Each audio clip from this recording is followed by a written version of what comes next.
हाँ जी, तो आज अपना एजेंडा क्या होगा कि प्रोबेबिलिटी और पीएनसी वाले जो हमारे क्या आए हैं, पीवाईक्यूज आए हैं आपके आईआईटी वाले पेपर में या आइजर वाले पेपर में, है ना? वो हम कवर करेंगे। सबसे पहला वाला क्वेश्चन क्या बोल रहा है कि हमने 5 सिक्के उछाले इंडिपेंडेंटली, बहुत बढ़िया। फिर क्या पूछ रहा है कि कम से कम 2 हेड आए, एट लीस्ट 2 हेड। तो या तो 2 हेड आए होंगे या 3 हेड आए होंगे, 4 हेड आए होंगे, 5 हेड आए होंगे। कम से कम 2 तो आने ही चाहिए, है ना?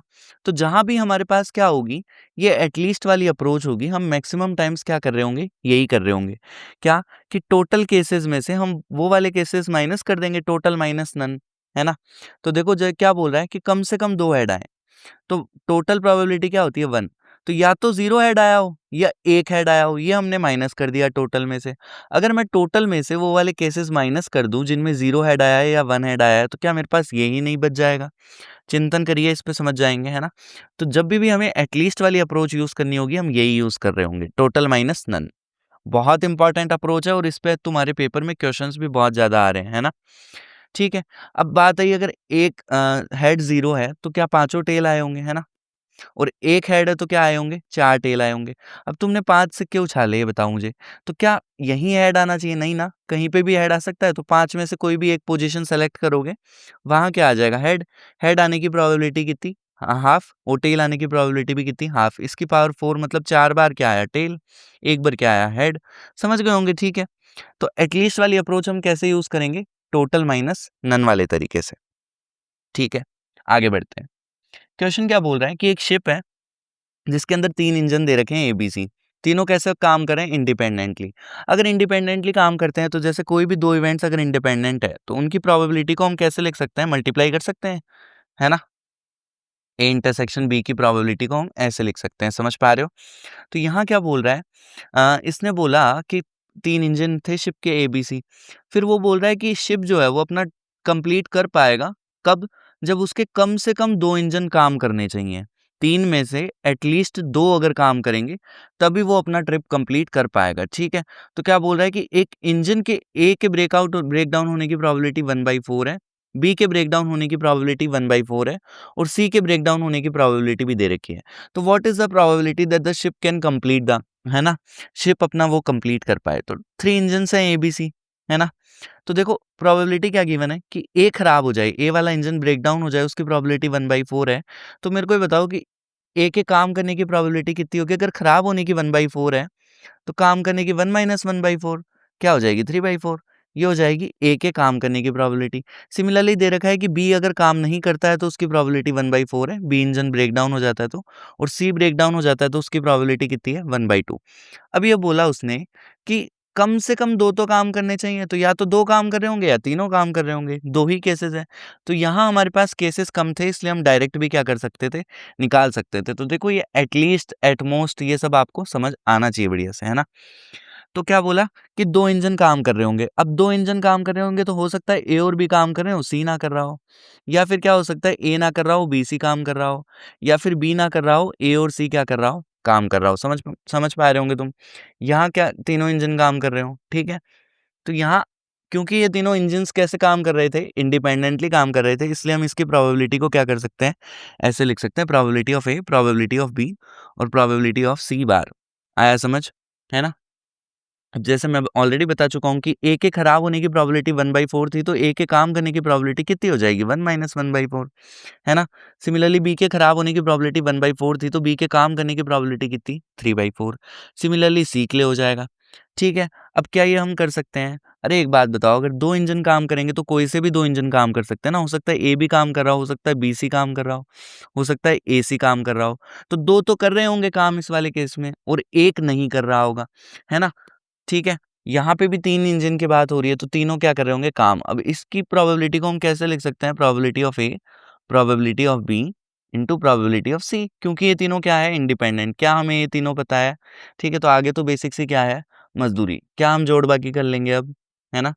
आगे देखो क्या बोल रहा है, हमारे पास 3 बाइस्ड कॉइन्स हैं। किस तरह से कि हेड आने की प्रोबेबिलिटी 1/3 है, टेल आने की प्रोबेबिलिटी 2/3 है। हमने क्या तीनों कॉइन को उछाला है 1/1।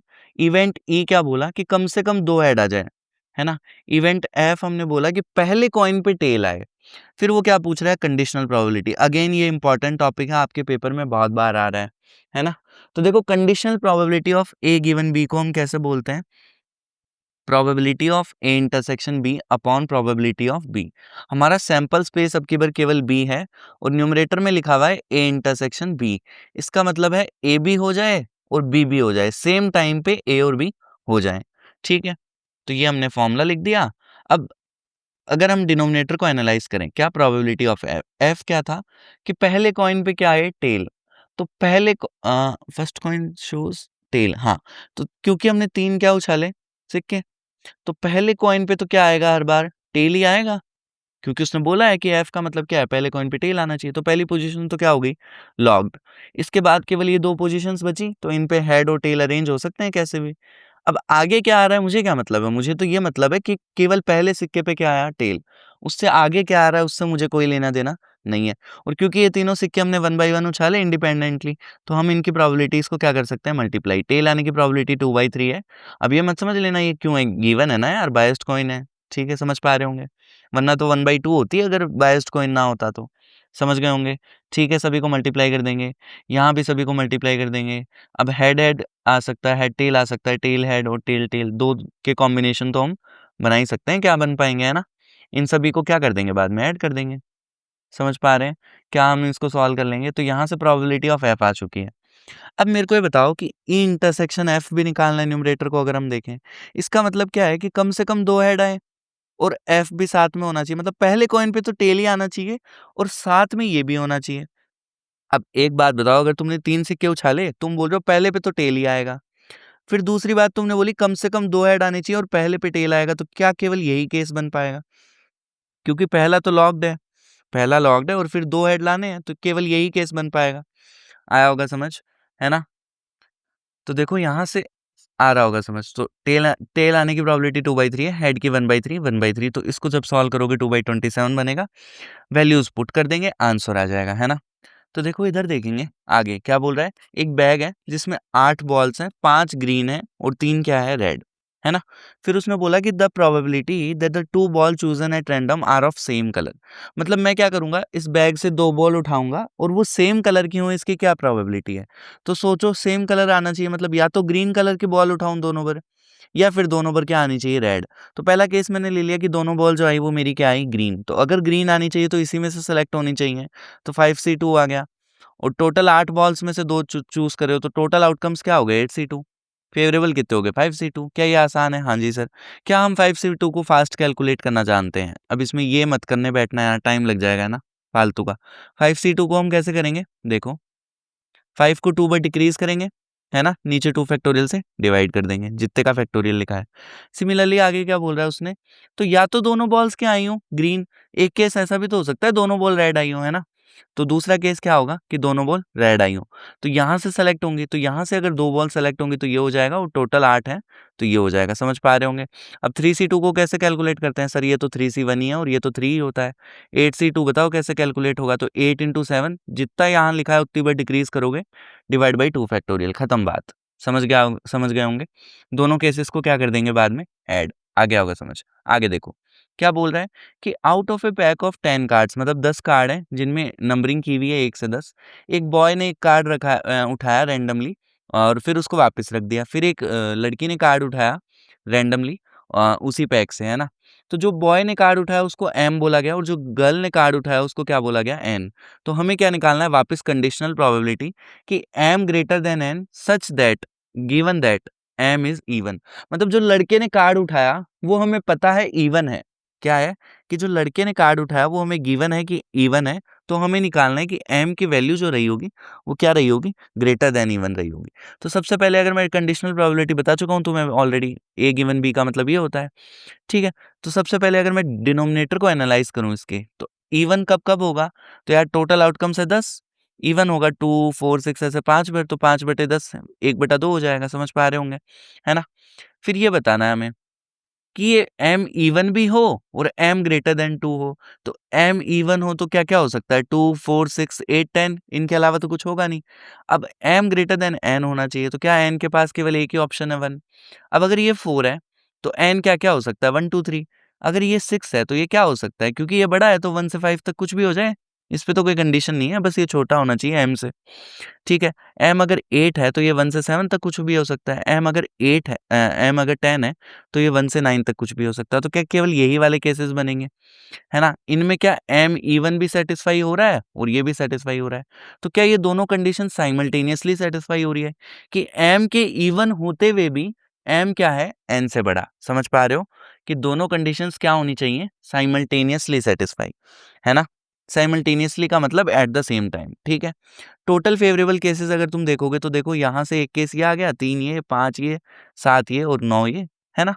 तो ये 9 केसेस बन रहे हैं हमारे पास। इन सभी को जोड़ लेंगे 1, 3, 5, 7, 9, तो टोटल फेवरेबल केसेस कितने बने, 25। समझ पा रहे हैं, है ना?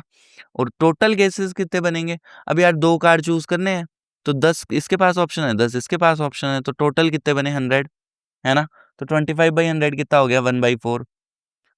ठीक है, तो न्यूमरेटर हो गया तुम्हारा 1/4, डिनोमिनेटर 1/2, तो यहाँ से सॉल्व कर लिया तो 1/2 आंसर आ गया। समझ पा रहे हो? अरे इवन होने की प्रोबेबिलिटी तो हाफ होगी, ये तो डायरेक्ट आ गया। फिर m को हमने इवन ले लिया, n के लिए क्या बना लिया केसेस कि m क्या होना चाहिए, बड़ा, तो 2 बड़ा होना चाहिए, तो n के पास केवल यही ऑप्शन है, ये बड़ा होगा तो केवल इसके पास यही ऑप्शन है। समझ पा रहे होंगे, है ना? बहुत ईज़ी सा क्वेश्चन है, ठीक है। तो कंडीशनल प्रोबेबिलिटी बहुत इंपॉर्टेंट है, आनी चाहिए बढ़िया से, है ना? इसका फॉर्मूला क्या होता है, a गिवन b अगर है तो ऊपर आता है a इंटरसेक्शन b, इसका मतलब a और b साइमल्टेनियसली होंगे और नीचे आता है हमारा प्रोबेबिलिटी ऑफ b। समझ पा रहे हैं? ठीक है। तो ये जो A इंटरसेक्शन B है, इसका मतलब A भी हो जाए और B भी हो जाए at the same time, common आ जाए दोनों, है ना? ठीक है, आगे देखो क्या बोल रहा है कि what is the probability that the 3 random chosen elements x y z from the set this satisfy this. तो सबसे पहले तो वही बात है, बहुत इजी सा क्वेश्चन है। हमें क्या बोला कि ये सैटिस्फाई होना चाहिए रैंडमली, मैं इसमें से कुछ एलिमेंट्स चूज करूं तो, ठीक है। अब एक बात बताओ मुझे कि टोटल आउटकम्स कितने बन सकते हैं यार, 3 एलिमेंट अगर तुम चूज कर रहे हो तो? इसके लिए भी 10 ऑप्शन है, यहाँ से चूज करोगे, इसके लिए भी 10 ऑप्शन और उसके लिए भी 10 ऑप्शन, तीनों के लिए 10-10 ऑप्शन है, तो 10⁻³ हो गए टोटल आउटकम्स, है ना? अब ये मेरे को बताओ फेवरेबल के लिए हमें क्या चाहिए, ये सेटिस्फाई होना चाहिए x + y + z = 5।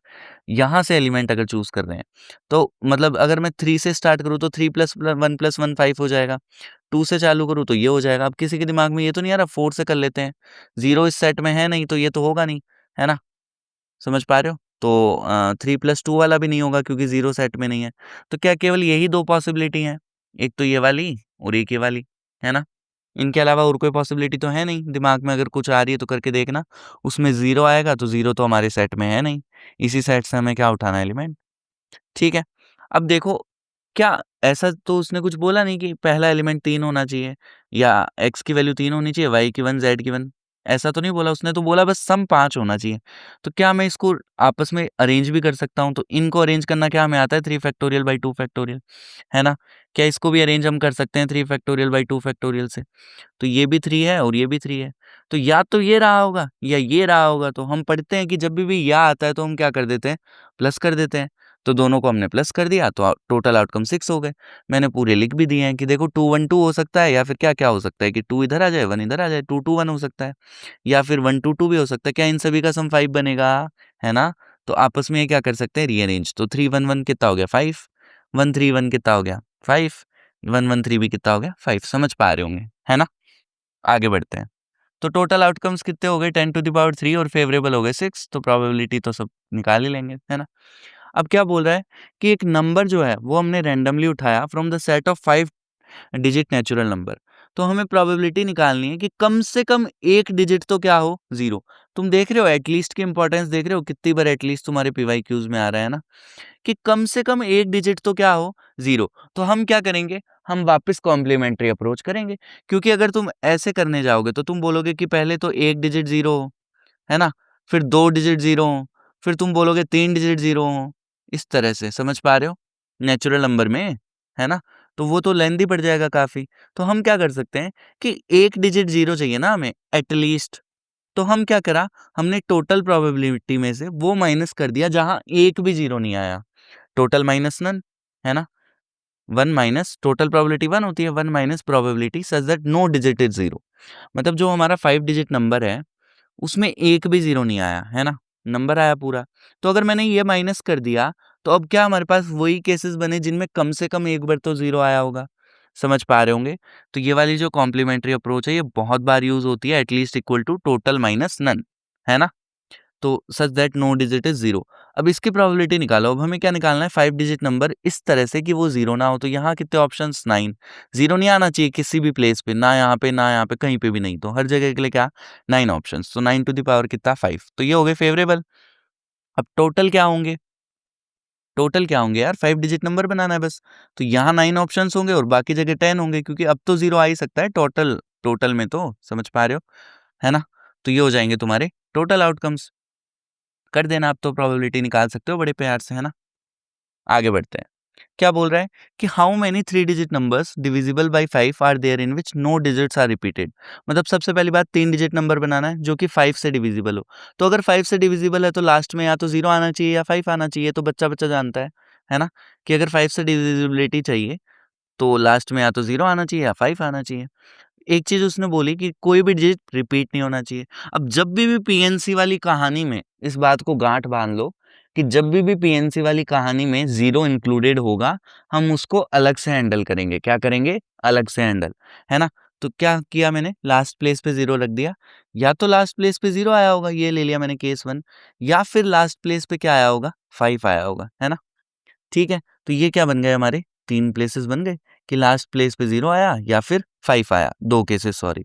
ठीक है, एक बार 0 ले लिया, एक बार 5 ले लिया। अब क्योंकि 0 यहाँ आ चुका है तो और कहीं भी 0 नहीं आएगा, क्योंकि उसने बोला है कि कोई भी डिजिट क्या नहीं होगा, रिपीट नहीं होगा, है ना? तो यहाँ कितने प्लेसेस बचे, 9, 0 ही हटेगा एक।